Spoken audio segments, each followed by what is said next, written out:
सभी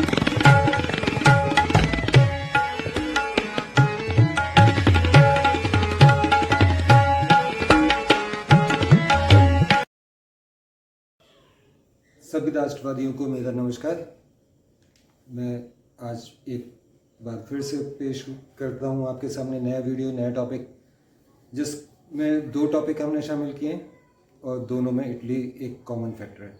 सबसे पहला तो हम बात करेंगे जी यूरोपीय यूनियन की।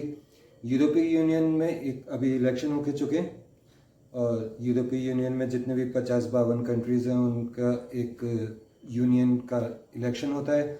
उसमें ये देखा जाता है कि कौन से किस टाइप के जो पार्टीज़ हैं वो या वहाँ के जो लोग हैं वो किस टाइप की सोच वाली पार्टीज़ को जिताते हैं, इलेक्शन में वोट डालते हैं सबसे ज़्यादा। तो वहाँ के जो रिज़ल्ट सामने आते हैं बड़े चौंकाने वाले और हैरान करने वाले हैं, जिसमें सबसे ज़्यादा उभर के जो पार्टी जो नेता आया है वो है इटली की जॉर्जिया मेलोनी, जो सेकंड लार्जेस्ट पार्टी बनकर आई है उभर के, और उन्हें जो सीट्स मिली हैं वो 135 मिली हैं, जबकि उनके अलायंस को एक और जो राइट विंग पार्टी है उसको 189 सीट्स मिली हैं। तो दोनों राइट विंग पार्टी है, एक एक्सट्रीम राइट है, एक राइट विंग है, और उसी तरीके से वहाँ पर न्यूट्रल बैलेंस वाली पार्टीज़ भी हैं, डेमोक्रेटिक पार्टीज़ भी हैं, और फिर उसके बाद लेफ़्ट पार्टीज़ और एक्सट्रीम लेफ़्ट पार्टीज़ भी हैं। राइट और लेफ्ट विंग आप समझते होंगे कि इंडिया में इसका बहुत ज़्यादा जिक्र किया जाता है, जैसे कि बहुत आम तौर पे कहा जाता है कि जो बीजेपी है वो राइट विंग पार्टी है, जबकि बाकी जो दूसरी पार्टीज़ हैं वो लेफ्ट विंग पार्टीज़ हैं। राइट विंग्स मतलब थोड़े ज़्यादा कट्टरता, ज़्यादा स्ट्रिक्टनेस, और जो लेफ्ट विंग है उसका मतलब कि थोड़ा लिबरल होना। अब हम जो राइट विंग कहेंगे उसमें राइट विंग का एक और जो डेफिनेशन तो नहीं कहूँगा, लेकिन एक और मेन चीज़ कही जाती है राइट विंग के लिए कि राइट विंग बहुत ज़्यादा नेशनलिस्ट होती है। वो नेशनलिस्ट होती है कि राष्ट्रवाद के आगे सब कुछ बेकार, जबकि जो लेफ्ट विंग होती है वो उसके लिए राष्ट्रवाद बाद में होता है, उसके लिए पहले सारी कम्युनिटी, सारे जितने भी रिलीजन है वो first, religion first, nation second, जबकि जो राइट विंग होती है उनके लिए नेशन फर्स्ट और रिलीजन सेकंड। बस ये मेन डिफरेंस है दोनों में। तो जी जो ये यूरोपीय यूनियन में इलेक्शन हुए, इस इलेक्शन का जो मेन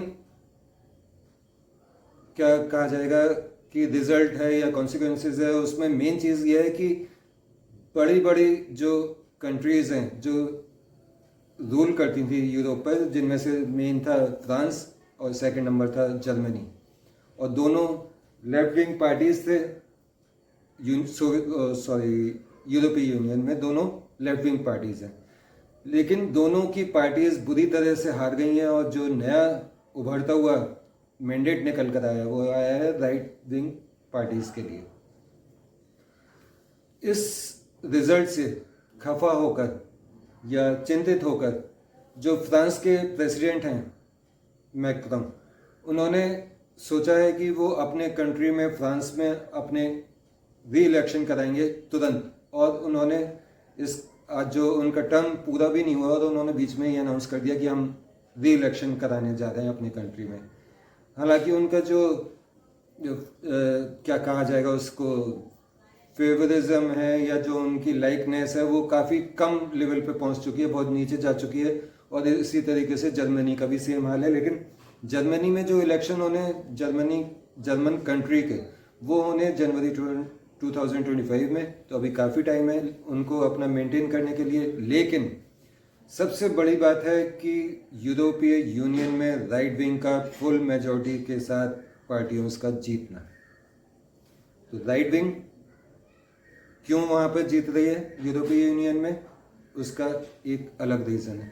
इंडिया में राइट विंग यानी कि बीजेपी क्यों जीत रही है, उसका जो रीज़न है लगभग उसी से मिलता जुलता रीज़न यूरोपीय यूनियन में। यूरोपीय यूनियन बना, यूरोपीय यूनियन में क्या है कि आपने मतलब यूरोपीय यूनियन ने कोई कानून बनाया और वो कानून सारे कंट्रीज़ पर लागू हो जाता है जो इसमें शामिल है।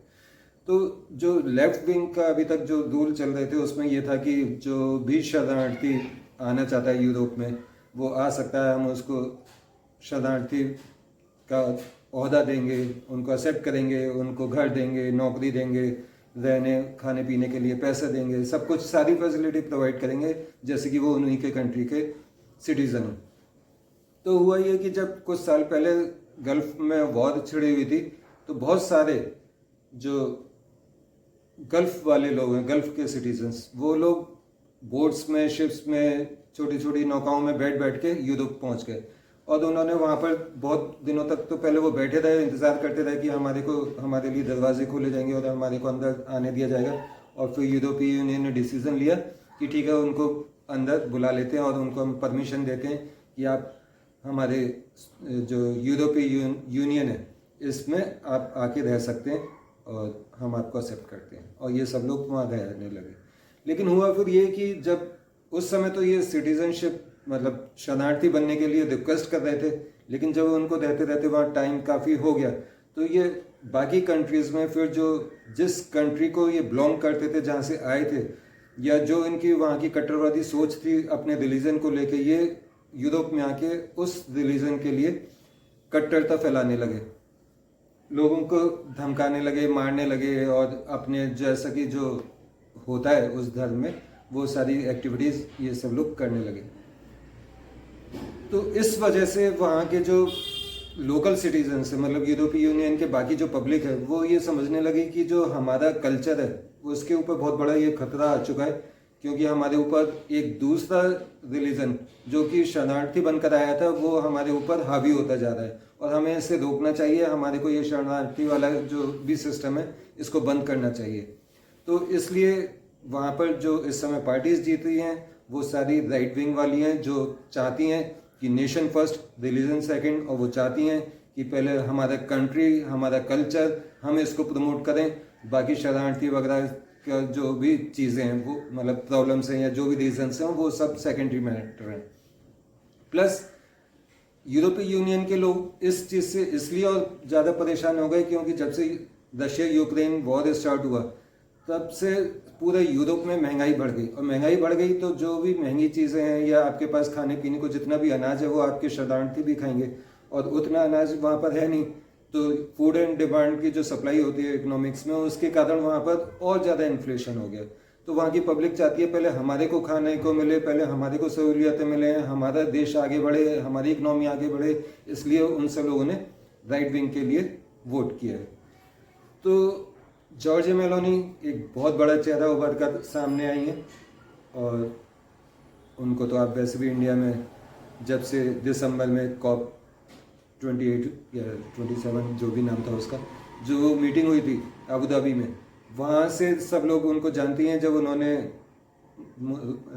श्री नरेंद्र दास मोदी जी के साथ सेल्फी ली थी और फिर टाइटल दिया था मेलोडी, तो मेलोडी मेलोडी करके वो मेलोडी फेमस हो गई इंडिया में, और इंडिया के लोग उन्हें बहुत चाहते हैं तब से, और बहुत उस समय मेम्स भी बने थे कि जो भी XYZ, हम उन बातों में नहीं जा रहे। अब जो नया डेवलपमेंट है, एक तो ये कि मेलोनी सबसे ज़्यादा वोट लेके, सबसे ज़्यादा सीट लेके यूरोपीय यूनियन में जीती हैं। उसके अलावा उनका कंट्री यूरोपीय यूनियन की डिक्टेशन जो अभी तक सहता था उससे अब उभर पाएंगी। और मेलोनी का तो कहना भी शुरू से ये था कि हमें पहले अपना देश देखना है, हमें राइट विंग साइड जाना है। तो वो अब उसी डगर पे और तेज़ी से आगे चलेंगी। इटली इस समय होस्ट कर रहा है G7 कंट्रीज़ की समिट, G7, जिसे होस्ट कर रही है मेलोनी खुद। और उसमें कहने को तो ये G7 जब बना था तब ये G7 इसलिए बना था, ग्रुप ऑफ 7 कंट्रीज़ जो उस समय की टॉप 7 इकनॉमीज़ थी। उसमें America, France, Canada, Germany, Japan, Italy वगैरह वगैरह 7 कंट्रीज़ थे, तो G7 इसको नाम दे दिया गया। हालांकि इस समय इंडिया 5th नंबर की इकनॉमी है, लेकिन फिर भी इंडिया ऑफिशियली इसका मेंबर नहीं है, और इस इंडिया को जो उसमें भारत को उसमें जो बुलाया जाता है वो एज अ गेस्ट बुलाया जाता है। और मेलोनी ने भी भारत को एज अ गेस्ट बुलाया है और कई सालों से भारत इसमें शिरकत करता चला आ रहा है। साथ में उन्होंने सऊदी अरब के प्रिंस को भी बुलाया है, जो भी काफ़ी लिबरल हैं और उन अपनी इकनॉमी को आगे बढ़ाना चाहते हैं। सोशलिज्म जो मतलब उनके धर्म के कट्टर चीज़ें थी उनको वो साइड लाइन करते हुए आज के युग के हिसाब से वो आगे बढ़ने को तैयार हैं। तो जो G7 समिट है इस बार के, उसके कुछ टॉपिक्स हैं जो मैं आपको बता देता हूँ। एक है Africa climate change and development, इसके ऊपर डिस्कशन होना है। Middle east and Ukraine conflict है, जो मिडिल ईस्ट कॉन्फ्लिक्ट मतलब इसराइल और पैलेस्टाइन का कॉन्फ्लिक्ट, और दूसरा है यूक्रेन और रशिया का कॉन्फ्लिक्ट। इसके ऊपर डिस्कशन होना है कि इससे कैसे बाहर निकला जाए या इसका क्या क्या सॉल्यूशन है। तीसरा है आर्टिफिशियल इंटेलिजेंस, जिसके ऊपर इटली के पॉप लेक्चर देंगे। और फिर फोर्थ है ग्लोबल चैलेंजेस, और इसमें ग्लोबल चैलेंजेस में नरेंद्र मोदी बताएंगे कि कैसे हम बाकी सारे लीडर्स को साथ लेके और इंटरनेशनली इस इशू को कैसे सॉल्व कर सकते हैं, और इसमें इंडिया क्या रोल प्ले कर सकता है, और आप इस इंडिया के साथ मिलके क्या रोल प्ले कर सकते हैं, जिससे कि ये जो ग्लोबल चैलेंज है उनको दूर किया जा सके।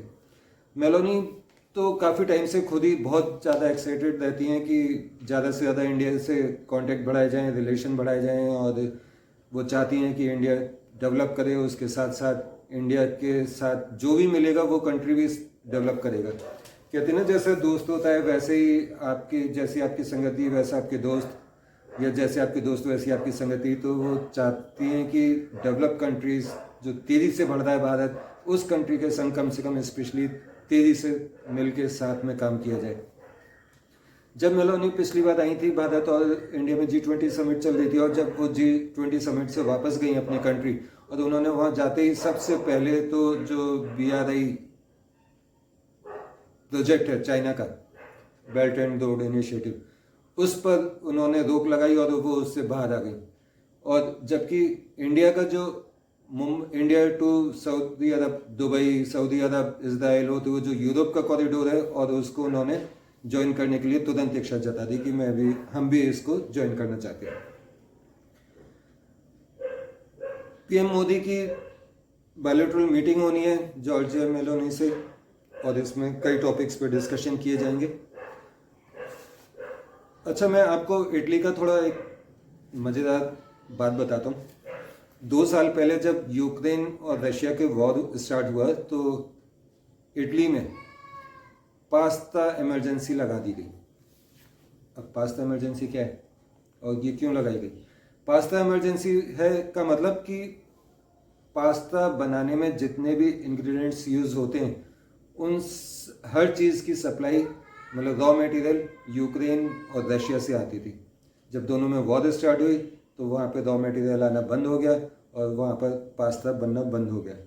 अब पास्ता खाने वाले, मतलब एक सर्वे के रिकॉर्ड के अनुसार 60% इटालियन लोग जो हैं, इटली के लोग 60%, बहुत बड़ा नंबर है, 60% पर डे पास्ता खाते हैं। पर person every year 23 kg pasta खाया जाता है, एवरेज 23 किलो पास्ता। और पास्ता की वहाँ बहुत सारी वेराइटीज़ मिलती हैं। तो ये था एक छोटी सी इंट्रोडक्शन या हिस्ट्री पास्ता इमरजेंसी को लेकर, जो मैंने आपके साथ शेयर की। अच्छा, एक और इंटरेस्टिंग टॉपिक या बात, नॉर्मल बात कर रहा हूँ, हालांकि बहुत सीरियस, मतलब किसी और टॉपिक से जोड़ के बात करता हूँ। जब लॉन्ग डिस्टेंस रिलेशनशिप होती है किसी की, जैसे मैं एग्जांपल देकर अगर बात करना चाहूँ, मान लीजिए कि कोई रिलेशनशिप में एक जना दिल्ली में, एक जना चेन्नई में, ये डिस्टेंस है, या दिल्ली और गुवाहाटी या दिल्ली और मुंबई, कहीं का भी मान लीजिए कोई लॉन्ग डिस्टेंस रिलेशनशिप है एक लड़के और लड़की का। वो आपके हिसाब से कमेंट में लिख के बताइएगा, आपके हिसाब से साल में कितनी बार मिलते होंगे? 1 बार, 2 बार, 3 बार, 4 बार, 5 बार, 6 बार, कितनी बार मिल पाते होंगे? आप बताइएगा कमेंट में। लेकिन अब मैं कुछ कह नहीं रहा हूँ, केवल एनालाइज कर रहा हूँ कि जो जॉर्जिया मेलोनी है वो और नरेंद्र मोदी पिछले 15 महीने में 4 बार मिल चुके। मार्च 2023 में इंडिया में, सितंबर 2023 में इंडिया की G20 में, दिसंबर 2023 में अबू धाबी COP28 में, जिसमें उन्होंने सेल्फी मेलोडी ली थी वो, और अब जून 2024 इटली में G7 में 15 महीने में 4 बार। लॉन्ग डिस्टेंस रिलेशनशिप अगर इंडिया में किसी की हो तो वो दिल्ली टू चेन्नई कितनी बार मिलने जाएगा, मेरा आपसे ये क्वेश्चन था। और मैं फिर से रिपीट कर रहा हूँ, मेलोनी और मोदी जी के बीच में 15 महीने में 4 मुलाकात हो चुकी है। मैं ये नहीं कहता कि दोनों के बीच में कुछ चल रहा है, लेकिन अगर दो कंट्रीज़ के रिलेशनशिप भी देखे जाएं तो ये बहुत अच्छा मूव है या बहुत अच्छा पॉइंट है। आप जितनी बार जिस कंट्री के हेड से मिलेंगे उतनी बार आपके कंट्री की पॉलिसीज़ रिव्यू होंगी, उसको आगे बढ़ाया जाएगा, इकनॉमी आगे बढ़ेगी, नए नए प्रोजेक्ट साइन होंगे, नई डील्स होंगी। तो ये एक अच्छा साइन है। जैसे कि हम सऊदी अरब और दुबई UAE के कंट्रीज़ में देखते हैं कि इंडिया के मोदी जी के वहाँ के भी बहुत ट्रिप लगते हैं, बहुत जल्दी जल्दी ट्रिप लगते हैं। तो जितने ज़्यादा ट्रिप लगते हैं उतने क्लोज हम सऊदी अरब और UAE के पास आएँ, और इसी तरह जितने ज़्यादा ट्रिप अगर इटली के लगते हैं तो हम उतने ही पास इटली के पहुँचेंगे, या इटली उतनी ही पास हमारे आएगा। तो ये था आज का वीडियो, जॉर्जिया मेलोनी को लेकर, इटली को लेके, G7 को लेके, और यूरोपियन यूनियन के इलेक्शन को लेके। तो अगले वीडियो में फिर पेश होऊंगा एक नए टॉपिक के साथ, एक नए विचारों के साथ। तब तक के लिए मुझे आज्ञा दीजिए। जय हिंद, जय भारत, नमस्कार।